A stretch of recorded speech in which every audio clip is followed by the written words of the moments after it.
HRM में आज का मेरा टॉपिक है that is the human relations.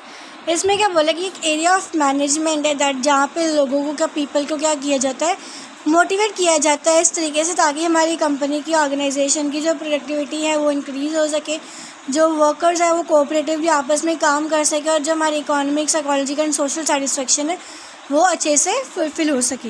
Human relations are the relation between human being that are affected by many other factors. मतलब ये आपस का रिलेशन है दैट इज़ कि मैनेजर और कोवर्कर का रिलेशन, मैनेजर और एम्प्लॉयर का रिलेशन, एम्प्लॉयर एंड एम्प्लॉय का रिलेशन, एम्प्लॉयर और कोवर्कर का रिलेशन। मतलब कि खुद का एक रिलेशन है दूसरे ह्यूमन बीइंग्स के साथ, जिसकी वजह से नंबर ऑफ़ फैक्टर्स की वजह से क्या कर रहा है, कंपनी या ऑर्गेनाइजेशन को इफेक्ट हो रहा है और जिसकी वजह से हमें अपने गोल्स को, ऑर्गेनाइजेशन को अचीव करना है, उसको अकम्प्लिश करना है। ह्यूमन रिलेशन थ्योरी में हमने 4 HRs को डिस्कस करना है दैट इज़ कि Abraham's Maslow hierarchy of needs आ जाएगी, हॉथरॉन रिसर्च है, डोगलास MC ग्रोगर्स थ्योरी आ जाएगी जिसमें X एंड Y थ्योरी बताई गई है, and the Frederick Herzberg's motivation hygienic theory बताई है। सबसे पहले हम पढ़ेंगे that is the Abraham's Maslow जिसने क्या बताया गया, हायरार्की ऑफ नीड्स। इसमें क्या बोला कि सबसे पहले हमारी नीड क्या है, साइकोलॉजिकल डिमांड्स फुलफिल होनी चाहिए, प्रॉपर सेफ्टी होनी चाहिए, बिलोंगिंगनेस क्या है, हमारे में प्यार कितना है, एस्टीम दैट इज़ की सेल्फ रिस्पेक्ट और सेल्फ एक्चुअलाइजेशन दैट इज़ कि हमारी फुलफिलमेंट हो रही है या नहीं। ठीक है, तो उसमें डिफ़ाइन किया कि उसने पिरामिड को दैट इज़ कि सबसे पहले क्या है, साइकोलॉजिकल, जिसमें हमारी डिमांड्स क्या होती है, food, drink, shelter, sex and sleep. Safety में security, stability, freedom from fear. Belongingness and love में सोशल रिलेशन जो हमारा दूसरों के साथ है, friendship, love and members of community. Esteem and self respect में achievement, competence, status, independence, prestige. और सेल्फ एक्चुअलाइजेशन में क्या है, self fulfilment, attaining ultimate goals in life, able to achieve full potential. तो ये हमारी क्या बेसिक नीड्स है जो कि अब्राहम मास्लो ने बताया गया कि ये हमारी हायरार्की ऑफ नीड्स है जिसमें ये 5 चीज़ें आती हैं जो कि हमें सबसे पहले चाहिए। ठीक है, उसके बाद के that is the Maslow's contention क्या बोला कि no best way to motivate workers but management must be sensitive to the fact that workers have a variety of needs. इससे अच्छा कोई तरीका नहीं है वर्कर्स को मोटिवेट करने का। दैट इज़ की द बेस्ट वे क्या है कि जो भी एम्प्लॉयर की, एम्प्लॉय की, वर्कर की जो भी नीड है उसको फुलफ़िल किया जाए। क्योंकि अगर कंपनी का जो काम कर रहा है बंदा, जो एम्प्लॉयर है, एम्प्लॉई है, वर्कर है, अगर उसकी डिमांड्स फुलफ़िल हो रही है, वो खुश है, तो उसकी वजह से हमारी प्रोडक्टिविटी इन्हांस होगी, हमारी कंपनी को ही फ़ायदा मिलेगा। इम्प्लीकेशंस ऑफ थ्योरी क्या बोला उसने, नीड चेंज, सो मोटिवेशनल चेंज। अब जैसे हमारी नीड्स चेंज हो रही है, हमारी मोटिवेशन बढ़ेगी। वट मोटिवेट पीपल में also change. Managers to be aware of different needs and recognize the stage the individuals have reached, कि वो कौन सी स्टेज पे पहुंच गए हैं, अब उनकी क्या नीड्स है, किस चीज़ की ज़रूरत है। Motivation is a reflection of individuals role in organisation. Motivation क्या है, बंदे की खुद का रोल है कि वो कैसे रोल प्ले कर रहा है, खुद मोटिवेटेड है वो, तो हमारी प्रोडक्टिविटी इन्हांस होगी, वो खुद भी नई चीज़ें सीखेगा, कंपनी को भी बेनिफिट देगा। People at their bottom just want to satisfy their psychological needs. Mostly people क्या करते हैं, साइकोलॉजिकल नीड्स को ही फुलफ़िल करते हैं, जैसे कि हमारे पास घर होना चाहिए, खाना पीना होना चाहिए, गाड़ी होनी चाहिए, प्रॉपरली नीड होने, स्लीप होनी चाहिए। ठीक है, satisfaction of needs doesn't say any things about improved performance. कई बार नीड्स फुलफ़िल होने के बाद भी क्या होता है, हमारी परफॉर्मेंस में इम्प्रूवमेंट नहीं होती। उसके बाद क्या है, HR that is the Hawthorne research. इसमें क्या बोला है, conducted in western electric company in Chicago from 1927 and 1930। That is कि ये रिसर्च जो है वो इस कंपनी में हुई थी, शिकागो में हुई थी, इतने सालों के लिए गई हुई थी और हेडेड बाय एल्टन मायो ने की थी। Experiment begins with the premise that the physical conditions at work directly affects productivity. इसकी जो हमारी फिजिकल कंडीशंस है ना काम की, वो भी डायरेक्टली हमारी प्रोडक्टिविटी को इफेक्ट कर रही है। ठीक है, हाइपोथेसिस क्या बोल रहा है कि increases illumination increases productivity of worker. Experiment proceeded by reducing the lightning but productivity remains high. Experiment concludes that the workers actually respond to experiment itself, that is physical factor, and phenomena called Hawthorne effect in context of organization. It stands for premise that social and psychological factors determine workers' productivity. अब यहाँ पे क्या बोला उन्होंने कि हमारा performance है वो कंपनी के इन्वायरमेंट पे भी इफ़ेक्ट कर रही है, कि हमारे कंपनी का इन्वायरमेंट कैसा है, लोग कैसे मिल रहे हैं, यहाँ पे इन्वायरमेंट कंडीशंस कैसी हैं, बिहेवियर कैसा है। तो ये सारी चीज़ें भी डिपेंड कर रही है हमारी प्रोडक्टिविटी के ऊपर, इन्हांस करती है कंपनी की भी और वर्कर की खुद की भी प्रोडक्टिविटी। जहाँ पर उसने फिज़िकल और साइकोलॉजिकल फैक्टर्स के बारे में बताया गया है, मतलब इसमें साइकोलॉजिकल फैक्टर और सेफ्टी मेनली ये दो चीज़ों के बारे में बताया गया कि उसको प्रॉपर्ली फ्रीडम मिल रही है, छुट्टियाँ मिल रही है, सिक्योरिटी मिल रही है, स्टेबिलिटी मिल रही है, प्यार मिल रहा है, मेंबर्स का आपस में कोऑपरेशन है या नहीं, ठीक है। उसके बाद क्या प्रोडक्टिविटी में क्या बोला है कि strongly affected by social and psychological factors रही, जो मैंने अभी बोला, स्टेमिना है प्रॉपर्ली, ठीक है, फिजिकल एबिलिटीज़ को मीट कर रहे हैं, इसको प्रॉपर्ली रिवार्ड्स मिल रहे हैं डिस्टिंक्ट करने के लिए वर्कर्स को, ठीक है, मोटिवेटेड है, लेवल ऑफ सेटिस्फेक्शन पे पहुंच रहा है, उसके डिमांड्स फुलफिल हो रही है, हाईएस्ट डिग्री ऑफ स्पेशलाइजेशन है, ठीक है, वर्कर्स में रिस्पेक्टिव मैनेजमेंट की रिस्पेक्ट कर रहे हैं, उसके अकॉर्डिंगली काम कर रहे हैं, ग्रुप में काम कर रहे हैं या फिर इंडिविजुअल काम कर रहे हैं, तो नंबर ऑफ़ चीज़ें क्या है इफ़ेक्ट करती हैं। उसके बाद क्या दैट इज़ की Douglas McGregor's theory X and theory Y, जिसमें दो थ्योरीज़ के बारे में बताया गया, theory X and theory Y. In this book human side of enterprise New York MC got develop two contrasting approach to management, दो contrasting approach उसने develop किए मैनेजमेंट की। थ्योरी एक्स क्या रिप्रेजेंट कर रही है अजम्पशंस अबाउट एम्प्लॉयज़ मतलब वो खुद अज्यूम कर रही है कि एम्प्लॉयज़ के बारे में कि उसको क्या चाहिए, उसका ह्यूमन नेचर क्या होता है, वो कैसे काम करेगा, उसकी ऑथराइजेशन क्या है, कैसे वो काम करेगा, ये सारी चीज़ें। और थ्योरी वाई क्या कर रही है, वो फोकस कर रही है हमारी नीड्स के ऊपर, ठीक है। This leads to the decision, मतलब कि हमने डिज़ाइन करना है ऑर्गेनाइजेशन, तो ह्यूमन ऑर्गेनाइजेशन को specialisation, close supervision, bureaucratic controls are replace by job enlargement, participative leadership, self control, ये चीज़ें आ रही हैं, ठीक है। थ्योरी एक्स में उसने एज्यूम किया एवरेज वर्कर को कि एज इंडोलेंट है, मतलब कि डिसिप्लिन टू वर्क, अच्छे से काम कर रहे हैं, workers dislike works, all rational people will do as little as possible, ठीक है। सो वर्कर्स नीड क्या करते हैं कि परसुएड होते हैं और थ्रेटन होते हैं in order to persuade them to work, lack of ambition, lack of creativity, largely indifferent to organisation needs in favour of close and continuous supervision. ये क्या बोला उसने थ्योरी एक्स में, उसने एज्यूम किया है कि एक पर्सन जो है वो डिसिप्लिन है काम के रिलेटेड के नहीं, वो अच्छे से काम कर रहा है या नहीं है, या फिर वो मोटिवेटेड है, उसका कोई एम्बिशन है जिसकी वजह से वो फुलफ़िल नहीं कर पा रहा, या फिर वो एक ऐसा बंदा काम कर रहा है जिसका कोई एम्बिशन ही नहीं है, बस पैसे के लिए या मज़े के लिए काम कर रहा है, क्रिएटिविटी नहीं है बंदे के अंदर, न्यू आइडियाज़ नहीं आ रहे, फ्रेश आइडियाज़ नहीं आ रहे प्रोडक्टिविटी को इन्हांस करने के लिए, खुद की नीड्स को फुलफ़िल नहीं कर पा रहा, वो इंडिफरेंट हो रहा है, ठीक है, प्रॉपर्ली उसको सुपरविजन नहीं मिल रही या फिर गाइडेंस नहीं मिल रही, ठीक है। और थ्योरी वाई में क्या बोला कि find work natural, at rest and recreation and enjoyable work activities are great source of satisfaction, no threat needed, have high degree of creativity, will increase self control and self direction, या highly motivated। तो Y ने क्या assume किया कि person वो काम कर रहा है जो अच्छे से काम कर रहा है, इन्जॉय कर रहा है अपने काम को, प्रॉपर्ली सोर्सेज को यूज़ कर रहा है, अपनी डिमांड्स के साथ, नीड्स के साथ सेटिस्फाई, उसको किसी चीज़ का कोई डर नहीं है, अपनी क्रिएटिविटी के साथ अपनी डिग्री को इन्हांस कर रहा है, हमारी प्रोडक्टिविटी इन्हांस कर रहा है, हमें बेनिफिट मिल रहा है, खुद का भी सेल्फ कंट्रोल और सेल्फ डायरेक्शन उसको मिल रही है, अब उसके एम्स बढ़ रहे हैं लाइफ में, ठीक है, खुद वो हाईली मोटिवेटेड है काम करने में, ठीक है।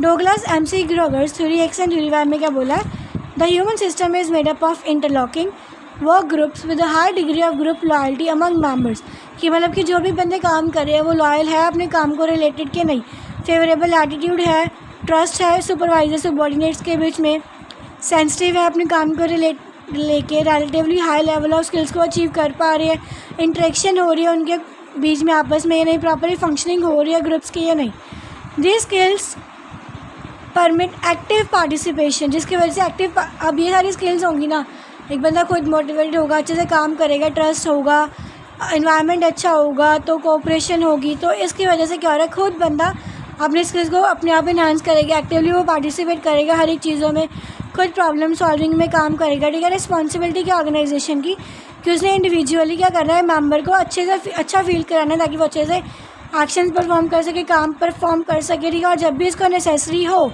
तो वो अपने ऑब्जेक्टिव्स को अकम्प्लिश कर सके, ऑर्गेनाइजेशन के ऑब्जेक्टिव्स को अकम्प्लिश कर सके, और इसकी वजह से इफेक्टिव और एफिशिएंट वे से काम होगा हमारी कंपनी में, ऑर्गेनाइजेशन में। द लीडरशिप का एक organisation with might be called highly effective and social बोला जाएगा अगर वो आपस में प्रॉपर्ली इंटरेक्ट कर रहे हैं और म्यूचुअल इन्फ्लुएंस है उनके बीच में, तो ठीक है। नेक्स्ट क्या है, HR Frederick Herzberg motivation theory. इसमें क्या बोला, ये आर्ग्यू किया गया था that we need to take into account the environment where workers work, जहाँ पे एनवायरनमेंट कैसा होना चाहिए जहाँ पे लोग काम कर रहे हैं, या फिर not only the needs and the motivation of workers, यहाँ पे हमने सिर्फ नीड्स और मोटिवेशन को ही ध्यान में नहीं रखना, और भी चीज़ों को भी ध्यान में रखना है।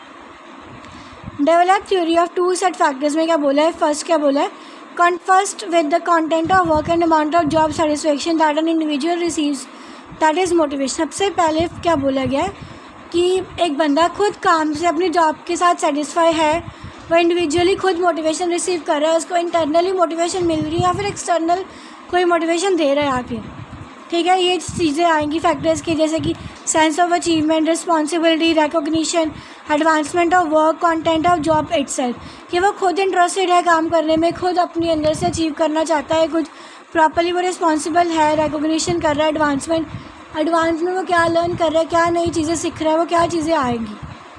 Frederick theory called motivation factors because of its highly positive effect on people about their job. ये थ्योरी की वजह से क्या कर रहा है, हाईली पॉजिटिव इफेक्ट पड़ रहा है लोगों के बीच में।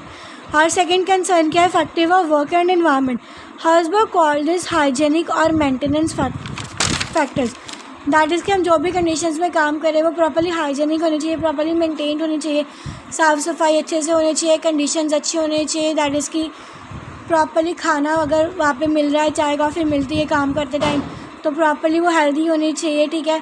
अच्छे साफ़ हाथों से काम करना है, वहाँ पे कोई मच्छर वगैरह से कोई इन्वायरमेंट कंडीशंस गंदगी तो नहीं है, ये सारी चीज़ें प्रॉपर्ली मेंटेन है कि नहीं, ये सारी चीज़ों को भी ध्यान में रखना है। प्रॉपर्ली मेडिकल हाइजीन मिल रही है, ठीक है, हेल्थ हैज़र्ड्स तो नहीं आ रहे, उनको रिमूव किया जाएगा अगर कोई है तो, ठीक है। मतलब ये नंबर ऑफ़ चीज़ों को क्या प्रॉपर्ली प्रिवेंशन की जाएंगी। उसके बाद क्या है, आर्ग्यूमेंट, दैट इज़ कि if a job environment can be maintained at any acceptable level than feeling of dissatisfaction among workers can be avoided. अगर प्रॉपर्ली इन्वायरमेंट अच्छा मिल रहा है तो डिससेटिस्फैक्शन की जो फीलिंग्स आ रही है वो अवॉइड की जाएगी, जैसे इसकी बंदा डिससेटिस्फाई होएगा ही नहीं, वो अच्छे से काम करेगा, खुद आएगा काम करने में। उसकी सैलरी लेवल क्या है, quality of supervision, working conditions, interpersonal relations with supervisors, company policy and administration, ये सारी चीज़ों को क्या करना है, ध्यान में रखते हुए उसकी फ्रेडरिक की थ्योरी आई थी। उसके बाद क्या, Herzberg theory concern with both the contents and context of.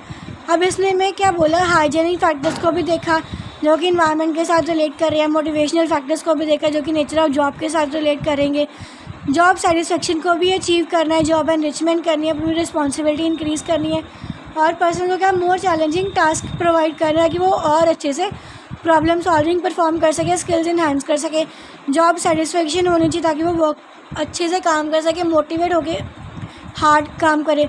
Poor hygienic factors होंगे तो पुअर इन्वायरमेंट होगा, पुअर सैलरी, पुअर सुपरविजन, तो डिमोनेटाइजेशन हो जाती है, ठीक है। अब इसकी वीकनेस क्या है कि ओवर सिंप्लीफिकेशन हो रही है, जिसकी satisfies one worker may not satisfy next worker. अगर एक वर्कर सेटिस्फाई है तो उसका मतलब ये नहीं है कि दूसरा भी सेटिस्फाई होगा। सम इंडिविजुअल्स इंटरेस्टेड होंगे, सम नहीं होंगे कंटेंट ऑफ जॉब के साथ, ठीक है। गुड जॉब कॉन्टेक्स्ट में क्या बोला कि रिलेशंस अच्छे होने चाहिए, प्लेजेंट इन्वायरमेंट होना चाहिए, और पर्सन जो है वो खुद अंदर से रिस्पॉन्सिबल होना चाहिए काम करने के लिए। और उसके बाद क्या इम्प्लीकेशन, दैट इज़ की general work environment pleasant enough to avoid dissatisfaction, but major improvements in motivation achieved through changes in nature of job itself. अब implications हो जाती है, इसकी वजह से जॉब का नेचर क्या बदल जाता है, बिहेवियर बदल जाता है, ठीक है। उसके बाद क्या इंडस्ट्रियल रिलेशंस।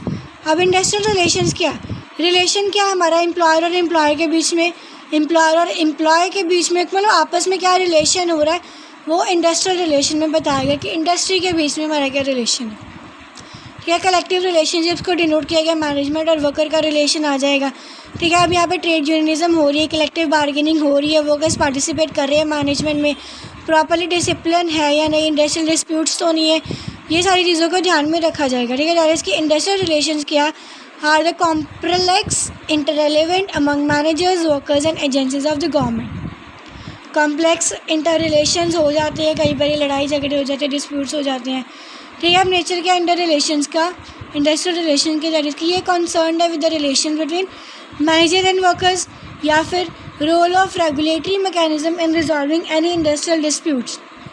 और इंडस्ट्रियल रिलेशन में क्या बोला गया है कि participative management, employee development, employee remuneration, employee satisfy health, ये सारी चीज़ों को हमने ध्यान में रखना है, ये सारी चीज़ों को हमने देखना है। उसके बाद ऑब्जेक्टिव्स क्या इंडस्ट्रियल रिलेशन के, दैट इज़ कि हमें इंडस्ट्रियल डेमोक्रेसी को मेंटेन करना है based on participation of labour. अपनी प्रोडक्टिविटी को कैसे इन्हांस करना है उसके ऊपर ध्यान रखना है। टर्नओवर तो नहीं हो रही लेबर की, एब्सेंटिज्म तो नहीं, लोग छुट्टियाँ तो नहीं कर रहे, स्ट्राइक्स पे तो नहीं बैठ रही, ठीक है।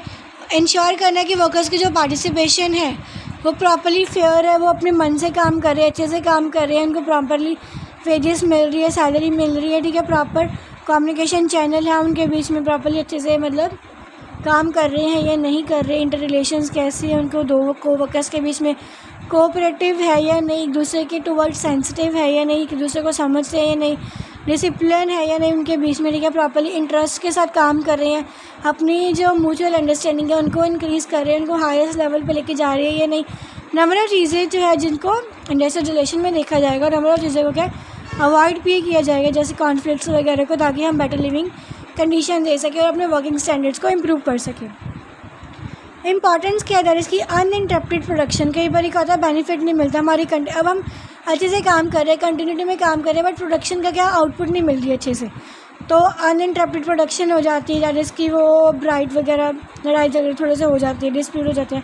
उसके बाद रिडक्शन इन इंडस्ट्रियल डिस्प्यूट, जैसे कि स्ट्राइक्स ग्रेवियंसेस हो जाती है, लॉकआउट्स, लोग के आपस में लड़ लेते हैं, या फिर डिस्प्यूट्स हो जाती है, लोग काम करना बंद कर देते हैं, छोड़ देते हैं, थोड़ी देर के लिए रुक जाते हैं, ठीक है। Industrial peace helps in promoting cooperation properly होनी चाहिए। उसके बाद क्या हाई मोरल, दैट इज़ कि हमने मोरल इम्प्रूव करना है एम्प्लॉयज़ का, दैट इज़ कि वो खुद से काम करें, खुद मोटिवेटेड हो और खुद चाहते हो कि हाँ हमने अच्छे से काम करना है, बेटर हमने आउटपुट देनी है। कॉजेज़ क्या है पुअर इंडस्ट्रियल रिलेशन के, इकोनॉमिक कॉजेज़ आ जाएंगे, दैट इज़ कि प्रॉपरली वेजेस नहीं मिल रही, अगर वर्किंग कंडीशंस अच्छी नहीं है, या तो अनहेल्दी रिलेशंस हो जाएगा उनका मैनेजमेंट के साथ, लेबर के साथ, ठीक है, या फिर उसको प्रॉपरली बेनिफिट्स नहीं मिल रहे, प्रमोशंस नहीं मिल रही, अगर अपॉर्चुनिटीज़ नहीं मिल रही, तो नंबर ऑफ़ चीज़ें की वजह से लोग क्या काम करना छोड़ देंगे या फिर वो कंपनी छोड़ के चले जाएंगे, मतलब नंबर ऑफ़ फैक्टर्स हैं जिसको हमने ध्यान में रखना है। तो हमारी इकोनॉमिक कॉजेज़ आ जाएंगे, दैट इज़ कि हमारी ग्रोथ कम हो जाएगी, प्रोडक्टिविटी कम हो जाएगी, जिसकी वजह से हमें फ़ायदा मिलने की जगह लॉस हो जाएगा, प्रॉफिट नहीं मिल पाएगा, ठीक है। अनसेटिस्फैक्टरी मेंटेनेंस हो रही है, नंबर ऑफ़ चीज़ें, ठीक है। इसके ऑर्गेनाइजेशनल कॉजेज़ में क्या आएगा कि अगर अनफेयर है, कोई पॉलिटिक्स खेल रहे हैं, अगर एक दूसरे को नीचे दिखा रहे हैं, लोग खुद ऊपर जाने की वजह से दूसरे को बाहर निकाल रहे हैं, तो ऑर्गेनाइजेशनल का ही कॉज को ही इफ़ेक्ट पड़ेगा, ठीक है। जिसकी फॉल्टी कम्युनिकेशन सिस्टम हो गया, अनफेयर प्रैक्टिस है, लेबर लॉज है, ठीक है। नंबर ऑफ़ पुअर रिलेशंस हो जाएंगे इंडस्ट्री में, ठीक है। उसके बाद क्या सोशल कॉजेज़ क्या, दैट इज़ कि वो अच्छे से काम नहीं कर पा रहा सोशल कॉज की वजह से, वो अच्छे अपनी जॉब के साथ सेटिस्फाई नहीं है, उसको अपनी पसंदीदा जॉब नहीं मिली। पर्सनल लाइफ में भी कई बार क्या हो जाता है, इंडस्ट्रियल कॉन्फ्लिक्ट्स आ जाते हैं, या पर्सनल लाइफ की वजह से कंपनी की ग्रोथ कम हो जाती है, ठीक है। और उसके बाद क्या साइकोलॉजिकल कॉजेज़, जिसमें क्या बोला कि जॉब सिक्योरिटी नहीं मिल रही हमें प्रॉपरली, ठीक है, मेरिट्स नहीं मिल रहे, परफॉर्मेंस जिसकी वजह से कम हो रही है, हम सेटिस्फाई थे पर हम अब नहीं, हमारे साइकोलॉजिकल रिलेशंस को फुलफ़िल नहीं किया जा रहा, ठीक है। उसके बाद पॉलिटिकल कॉज क्या है, वही कि ट्रेड यूनियंस हो रही है डिफेक्टिव, एक दूसरे को नीचे दिखा रही है, लोग आपस में लड़ रहे हैं, इंडस्ट्रियल डिस्प्यूट्स हो रही है कंट्री के बीच में, जिसकी वजह से पॉलिटिकल कॉज हो जाएगा, ठीक है। जैसे कि शेयर्स वगैरह कम हो जाते हैं कंपनी के, ठीक है। उसके बाद पार्टीज टू इंडस्ट्रियल रिलेशन क्या है कि एम्प्लॉय एसोसिएशन या फिर गवर्नमेंट क्या कर रही है, एम्प्लॉयर रिलेशन क्रिएट कर रही है, और दूसरी तरफ से भी एम्प्लॉयर एसोसिएशन या फिर कोर्ट्स एंड ट्रिब्यूनल्स आपस में इनका अच्छा सा रिलेशन होना चाहिए। तो ये हमारा human relations and industrial relations.